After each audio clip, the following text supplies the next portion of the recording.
Okay, today's going to be something a little bit different. I'm going to be making a matcha, and so I've got my tools here. I have my matcha bowl strainer. This is going to be a whisk that I'm going to use to froth up the mixture, and this is the matcha itself.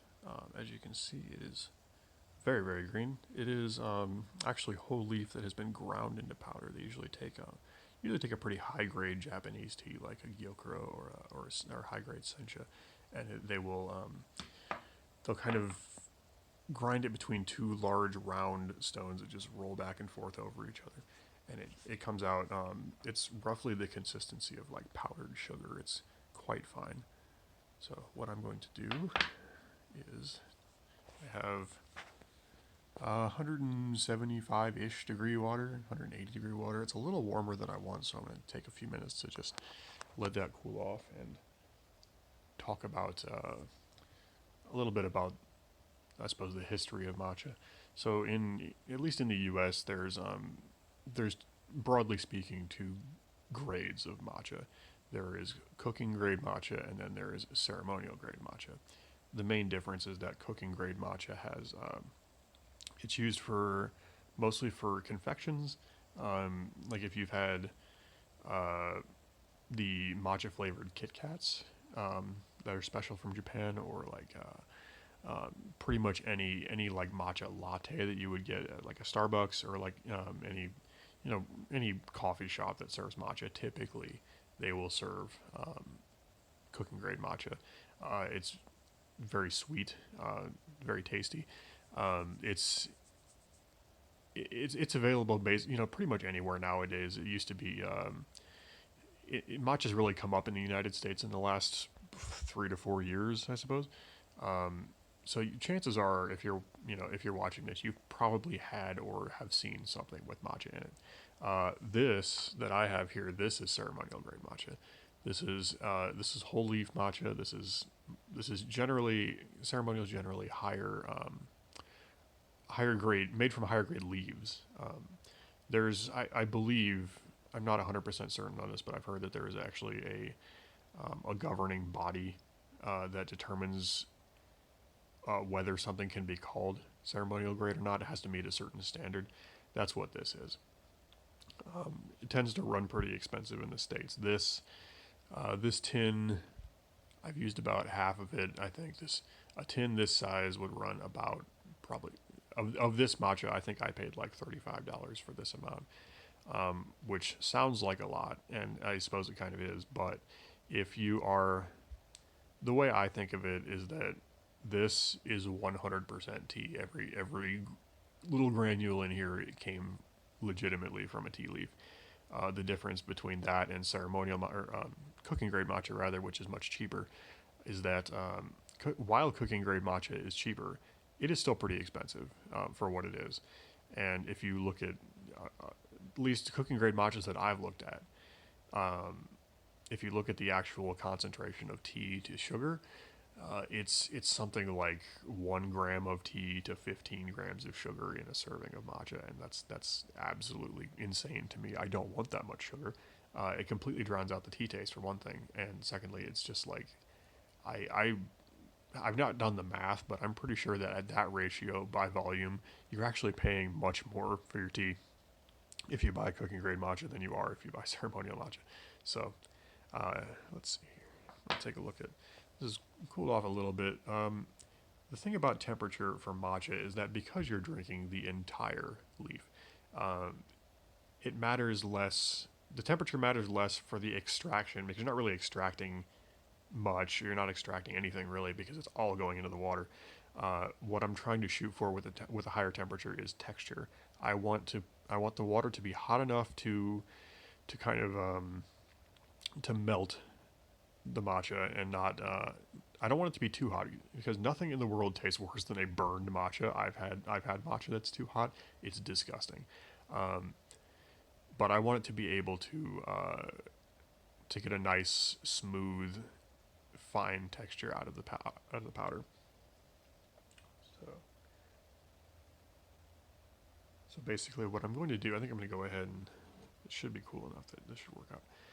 This is called a chashaku. It's a just a scoop, a traditional scoop. Um, there's nothing particularly special about this except that this is just the tool that's used in the tea ceremony. I'm gonna go over the tea ceremony in another video once I've done some more research on it because it's a very intricate and complicated little bit of tea kit. So I'm going to save that and probably talk about some history of this particular drink. My personal history with it is that this was my first love with tea. Um, this is what got me into tea. I had never heard of it before I happened to wander into a tea shop that served it, and they served. You could get this particular shop. You could get either ceremonial or like a sweetened latte. I drank the sweetened lattes for years and years. It was my near daily drink for a very long time, and it took me some time and a little bravery to get into the ceremonial matcha because this is a much different beast from the sweetened one. You're getting the full umami experience with a ceremonial matcha as compared to a sweetened one. The reason I run it through this filter is just to kind of break up the clumps a little bit and to get it to get the powder nice and fine. You can see that's come out pretty smooth. It's not necessary. I don't believe that, like, if you ever get a traditional matcha, I don't think they ever will filter it that way. At least not in a tea ceremony setting. If you go get it from a shop, they probably will. So what I'm going to do now that I've got my powder ready, got it in my bowl, I'll take my water. I'm gonna put just a little bit of water to start off with. The reason for this is that I just want to take my whisk. This is just prep. This is all prep. I'm just trying to make a good, thick, evenly distributed paste in my bowl.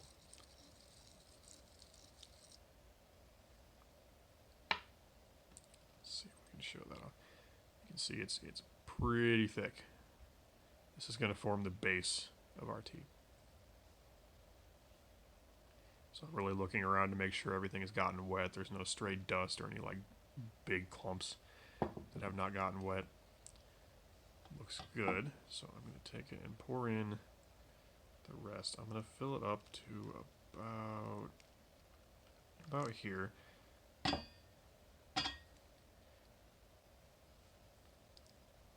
So as you can see, there's really not all that much liquid in here. This is I couldn't say. I think it's roughly a third of the bowl. So now there's a specific technique you're supposed to use when you're whisking matcha. You start. Normally, I would do this with two hands. Usually, I would take the other hand and spin the bowl as I'm doing this, but I only have one hand available to me right now. So what I'm going to do now is to start off with a sort of WM zigzag motion. I'm doing this a little slower than I would normally do it in order to whisk, just to show off the motion. But starting off, I'm kind of rubbing the whisk against the bottom of the bowl. I'm trying to pick up any stray dust or anything that may be sticking to the bottom. So now I'm going to do it a little faster. My goal here is to get a nice froth. And in order to facilitate that, I'm going to lift up the whisk a little bit now from the bottom of the bowl and try and aerate the mixture. My goal is to get a nice crema on top of the mixture and to break up some of the larger bubbles. It's aesthetically pleasing to have a nice even froth where all the bubbles are roughly the same size. I am getting a little better at it every day. I'm not perfect for sure. I've seen some people who can just do it. Like they're quite proficient.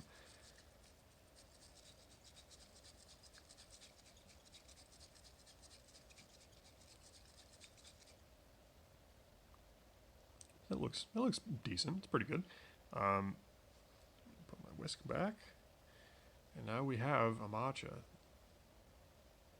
This is really all that it is. It's actually it's just a very different way of brewing your tea. I think the water's still a little hotter than I would like it. Usually I think that there's kind of a golden ratio of water temperature to matcha. Um, I think if I probably about 170. I think I've had the most luck with as far as getting a nice good crema on top, nice even bubbles, nice distribution, nice taste. Um, but anyway, this is roughly what a matcha should look like. Um, so traditionally, you're supposed to drink it down in 3 gulps. You do one, two, three. Um, I usually will take it a little slower than that. I like to sit and enjoy it as much as possible. I've noticed that something I haven't been doing in my videos is I haven't really been tasting the tea on video, so I'm going to do that now.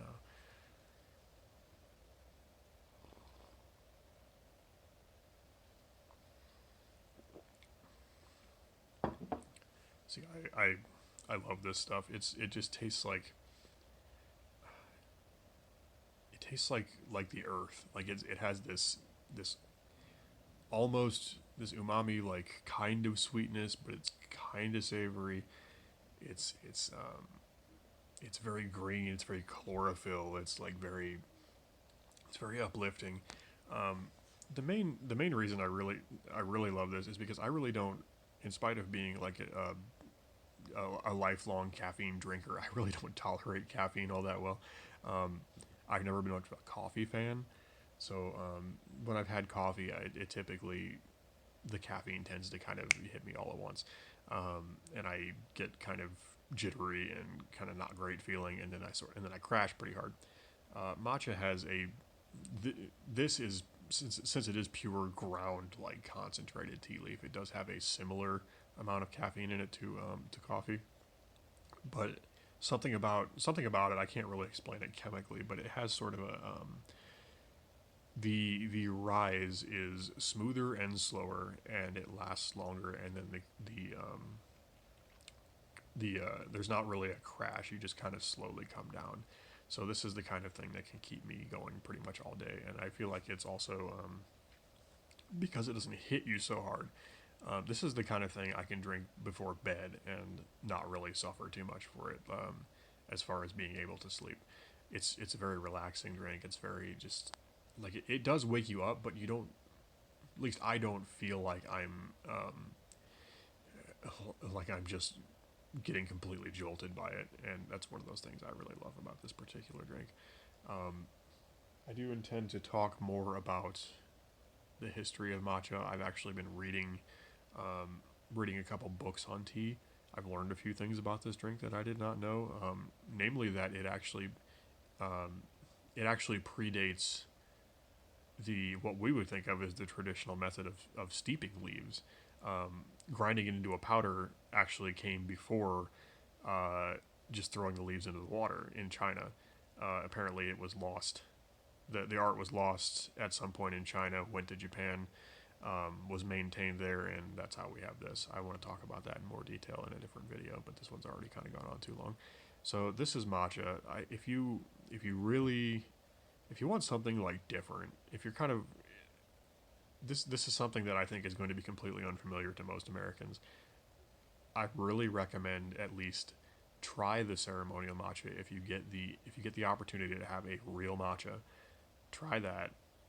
If it's not for you, at least try the sweetened kind. The sweetened kind is very good. They're quite addictive actually. I don't know. It's too much sugar for me, and then I feel like I really am trying to move into a position of really valuing the tea experience and the tea taste, which you really definitely get with this. Um, yeah, as far as I wanted to talk to about if you want to try this and you want to actually buy some matcha, look up reviews. There is very good matcha out there, and there is very bad matcha out there. Um, the baseline way to distinguish good matcha from bad is the color. You can see here on You can see how green this is, this powder. Some of it, if you can do like a paper test almost, where you take a little bit of the powder and like smear it on white paper, and if it's really rich and green, you've probably got some good matcha. If it's kind of yellow or brown even, don't buy it, because chances are you're going to be way overpaying for what's really not very good matcha. You want something that is emerald green like this is. This nice bright, like it has. I'm not sure exactly what causes it, but typically when tea comes out more yellow, it's been more oxidized, and oxidization really does not do well for matcha. It makes it just kind of taste old and bad and moldy and gross. So this is what you're looking for. You want this level of green. Anyway, so I plan to talk about matcha a whole lot more. If you have any questions, let me know. I'll try to answer them in a future video. Like I said, I really can't recommend this enough.